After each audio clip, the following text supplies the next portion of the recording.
Hello, my name is Keshwani. That's Keshwani, Keshwani.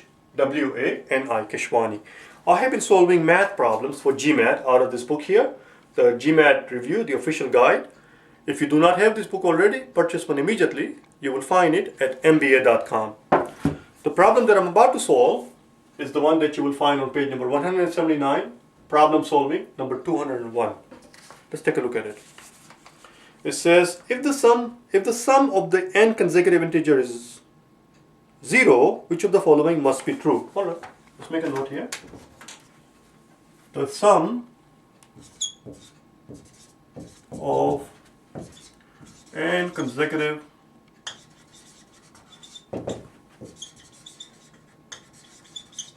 integer is 0. Well, they don't even have to be consecutive. What I'm about to say apply to any integers. If you have a whole bunch of integers and their sum is 0, what do you conclude about what do you suppose is going to happen if you take the average of those integers? For example, I have some numbers here.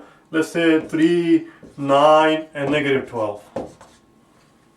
Well, if I take their sum, is 0 here, and how do you find the average? The average is simply, you add up the three numbers, which is 0, a big fat 0. If you take a big fat 0 and divide by any number, doesn't matter how many numbers you have, it's going to be 0. The average of these numbers has to be 0.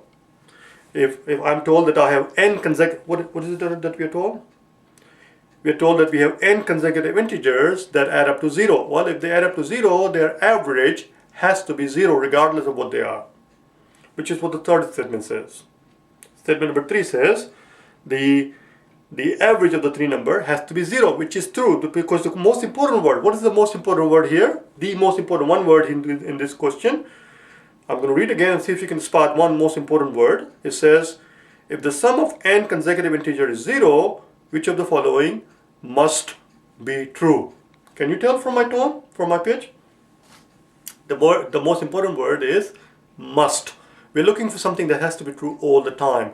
And one thing that I know for a fact is going to be true for this scenario where they add up to 0 is that their average will have to be 0. Which means the correct answer, whatever it is, has to have Roman numeral 3 in it.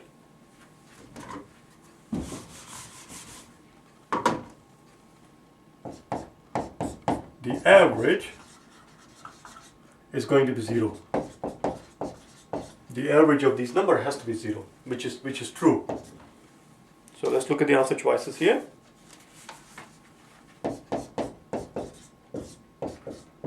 Now, why did I start out with average and why did I not bother with the statement 1 or 2 right now? Because this is the 1, 2, 3 problem. This is what I call the 1, 2, 3 problem, where they give you 2 statements, 1, 2, 3. And most people when they're taking the average, and I don't know why they do that, I don't know what possesses them to behave like a bloody puppet in the exam. They sit there and they let the GMAT, the people who give you the exam, pull the strings and they dance like a puppet. Don't do that. Cut the strings. Just be independent.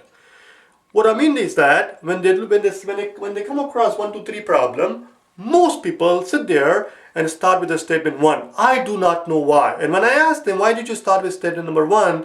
They give me this look on their face like that is the most idiotic question in the world that anybody could ask. What do you mean, why did I start with statement number 1? They tell me I started with statement number 1 because it's the statement number 1. Just because it's statement number 1 does not mean there is no law which says that you have to start with that. Well, then which statement do I start with? I start with the one that I find the easiest to work with.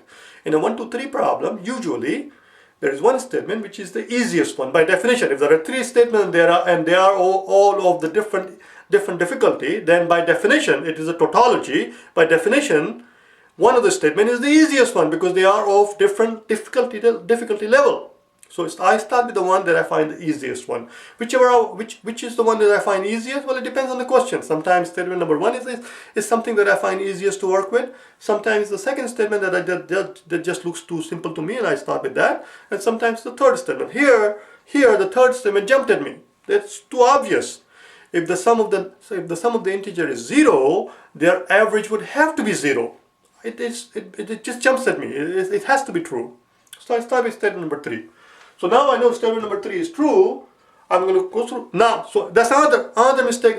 Another mistake that the people make. Not only they start with statement number 1, but another mistake they make is that they work with statement number 1, they figure out whether it is true or false, then they go to statement number 2, they figure out it's true or false, then they go to statement number 3, they figure out it's true or false, and once they have their nice combination, then they look at the answer choices. Don't do that. Don't behave in such predictable way. Start with one statement, figure out whether it's true or false, and cross out the impossible answers. When I'm taking the exam, even though in the screen, answer choices do not say A, B, C, D, E on them, but in my scratch paper for every single problem that appears on the screen, in my scratch paper I write down A, B, C, D, E. This is how I keep track of the inventory of my work. You must have the inventory of what you're doing. So I write down A, B, C, D, E as soon as a new problem appears. Now I know that statement number 3 works. I'm going to go through the answer choices. Anything that does not contain 3 in it, I'm going to cross it out. Well, let's see. A says 1 only, that's no good. Let me change the color. A says 1 only, that is no good. B says 2 only, that is no good, because we just found out that statement number 3 is true. C says 3 only, that could be the possible answer. D says 1 and 3, that's possible. And E says 2 and 3, that's possible. Now look at the second part now. Now this is a little bit tricky part. You might see it right away, you might not. But the point here is that we have sum of n consecutive numbers. So the thing to keep in mind, there are 2 things here. They have to be consecutive, one after the other, and they have to add up to 0. The only way a certain number of consecutive integers add up to 0 is when you have some negative numbers on the left hand side of the 0, and you have some positive numbers. The positive and negative are going to obliterate each other. They're going to cancel each other out. For example, you may have negative 1, 0, positive 1, or that adds up to 0, or you may have negative 2, negative 1,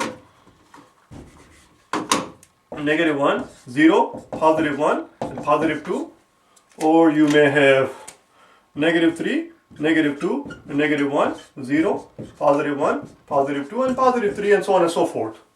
But what do you notice?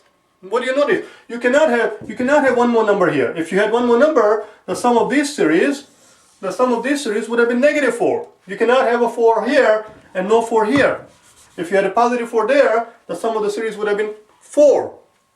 Sum of this series is 0.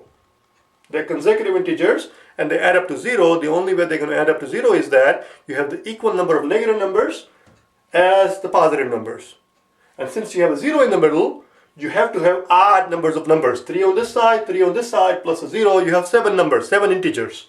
0 is an integer. That's the part that you have to keep in mind. 0 is an integer. What does integer mean? I forgot to explain that to you in the beginning. Let me read one more time again. The sum of n consecutive integers. I forgot to explain to you what an integer is. Integer is simply a fancy way of saying a whole number. 0 is a whole number. 0 is an integer. So no matter how many integers you have here, the number of integers that you're going to have is going to be odd. You can have 7 integers, 3 on this side, 3 on this side is 0, 3 on the left hand side is 0, 3 on the right hand side is 0, and 0 itself. 7 integers, or you can have 5, or you can have 3, or you can have 9, or 13, or 21, but you cannot have 6 integers. The number of, let's see how they phrase this thing. If the sum of n consecutive integers, the n has to be odd, which is statement number 2. N cannot be even. Statement number 2 is true. N has to be odd. That's it, odd. As you can see here, either 3 or 5 or 7 or so on and so forth. So the correct answer choice is 2 and 3, which is E. The answer is E, right here. Just one second. Well, I hope you found it helpful. If you wish to send me an email, if you wish to hire my services for personal private tutoring, I'm located in Connecticut. Or if you wish to hire my videos where I put together solutions to all the math problems in the GMAT, or if you wish to purchase down the road the book that I'm in the process of writing, which will have the solutions to all of these math problems in the book form. In any of these scenarios, if you wish to get hold of me, go to my website at www.for4gmat.com and send me an email. All right? Thank you.